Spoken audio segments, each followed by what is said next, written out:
Hey guys, it's been a long time since I've done a vlog. It's clearly dark out right now, but I am standing in the middle of one of our massive broccoli fields. It's probably about 7:30 at night and the sun's going down. We finally hit that time in the season where it's getting dark and I can't work 14 hours a day. Bummer, right?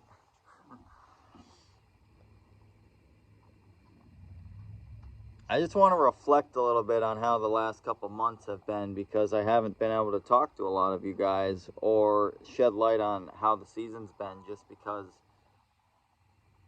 once it gets busy, it gets busy. And it's funny because we're at a turning point where we've gone from one extreme weather condition to the exact opposite in like a week and a half's time. So a lot of you that have either live in the New England area or Massachusetts as a whole, or even the Pioneer Valley of New England, you'll know that all summer it's been drier than dry. Barely a lick of moisture, barely a shower out of the sky. At least right here in Hatfield, nothing. We'd see storms come in, they'd break apart, they'd go right over us with nothing, and they'd form together maybe 30 miles east of us, north of us, and continue to rain. We're here, we didn't get a single drop. And you think about that, and you go your day-to-day life growing vegetables or growing crops, and seeing how much they can handle without that drink of water. What they can do, how far they can go without that drink of water if you don't have that water to give them. And you know, me in some aspects really don't have any water to give any of my plants because I don't have irrigation. And so we went all of July and all of August with no rain. The crops that were planted in May, June, they were established enough to have that moisture. They were strong enough to be able to survive, and damn did we have a good crop, let me tell you. It was dry, especially the broccoli. It was dry, no head rot, beautiful crops, consistent yields. And it was amazing, amazing. We had a lot of issues with small direct seeded crops that just we couldn't germinate because we didn't have the moisture, and even trying to irrigate those small crops, it wasn't enough in the end. Nothing compares to that nice steady rainfall that you can get.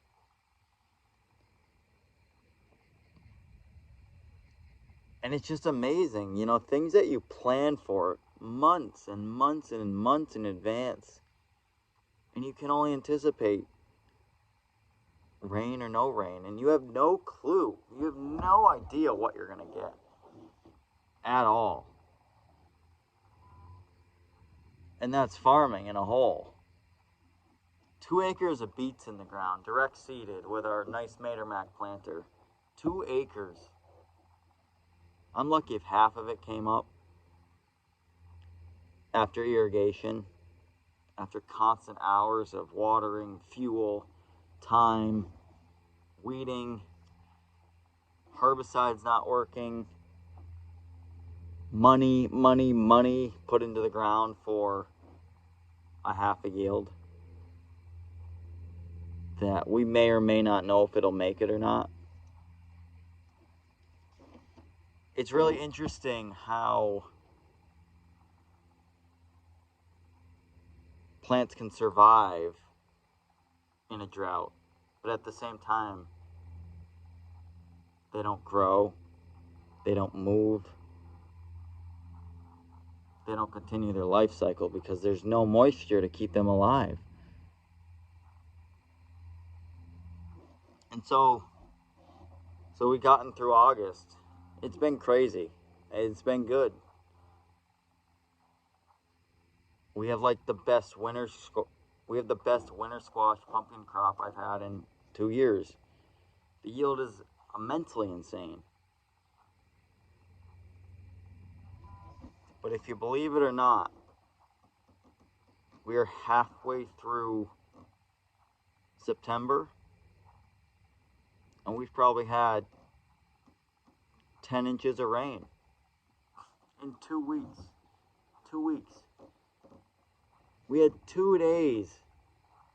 We had 5 inches of rain at once.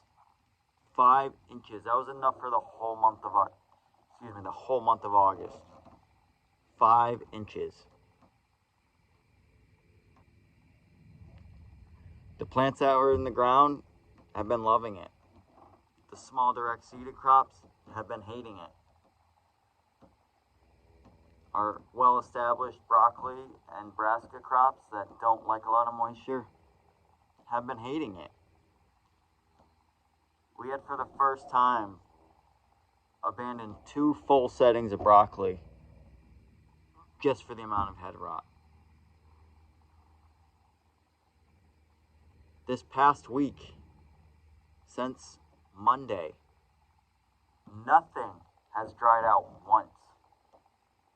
There hasn't been enough time between raindrops for things to dry out enough to not have water sitting on them. And it's frustrating because we're getting into fall where we have those heavier dews, we have that less amount of daylight, we have those colder mornings and colder nights where disease is prone. It's an awareness. It's something that, as a farmer, you need to know that. But at the same time, you physically cannot get out there and try to protect your crop. Because everything is just wet. Wet, wet, wet.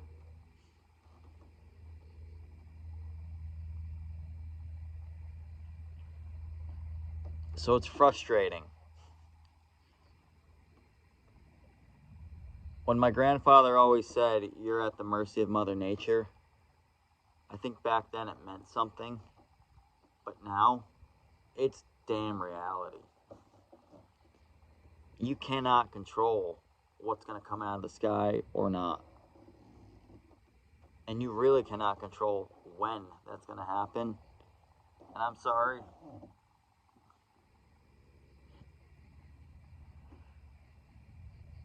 When you go look at the weather online, it's not telling you the truth.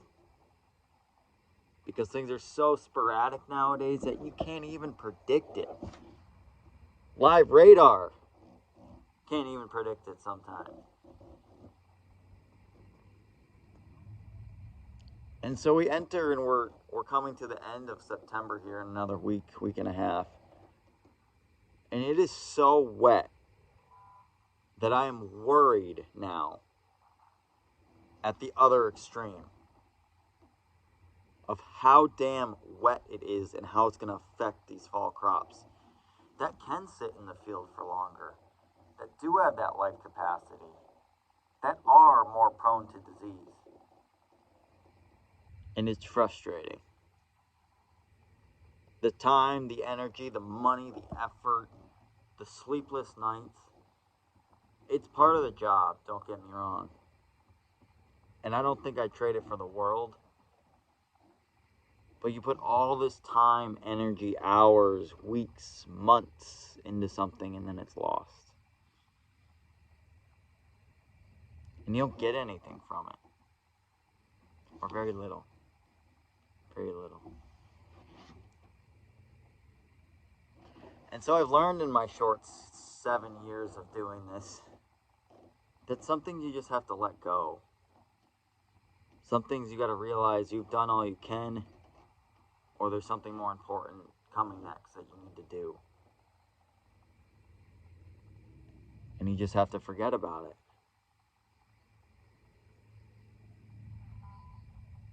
And it depends the project, it depends the crop, it depends the workload, it depends, the money into it. There's a lot of factors, but you got to make that determination on what. Where do you draw the line? What's enough? What can you live with? What can you live without with? What can you live without? And make those decisions.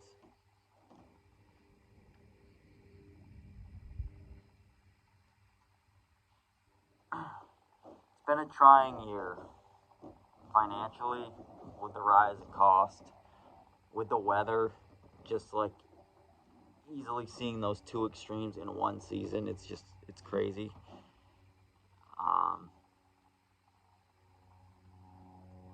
And so it's really interesting to be a new beginning farmer, a new business owner, learning and adapting and figuring out how the heck you do this still. Because every day is a new day, and every day you learn something new. And every day something new hits you in the face. Every day it's not the same, ever. And that's the life of farming.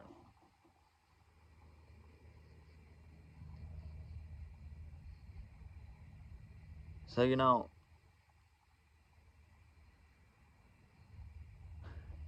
you go to the grocery store and you ask why this is so much money, or why this crop might look that way, it's not because the farmers are making it look that way. It's Mother Nature. And that's that.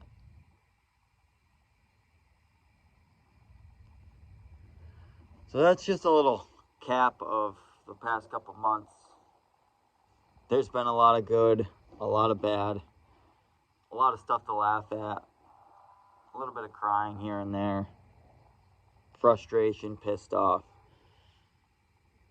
But it all comes with the job. And so right now I'm actually going to pray that we get some good days of no rain, that we get some days of sunshine and some warmth to take the crops that are still left in that field, that have made it through that drought, that now have that rain that we need.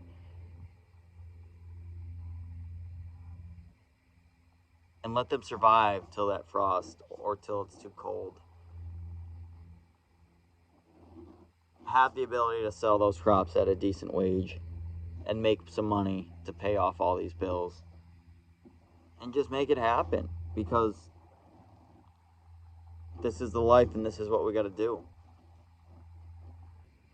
Anyways, it's too dark to see me at this point, but it was a nice sunset.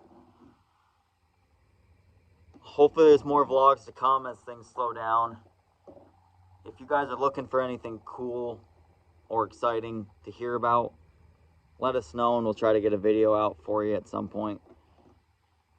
There's still a good amount of time left in the busy season, so cut me some slack. But we're out here, we're making it happen. We're putting fresh veggies on your plate every day, and we're happy doing it for you.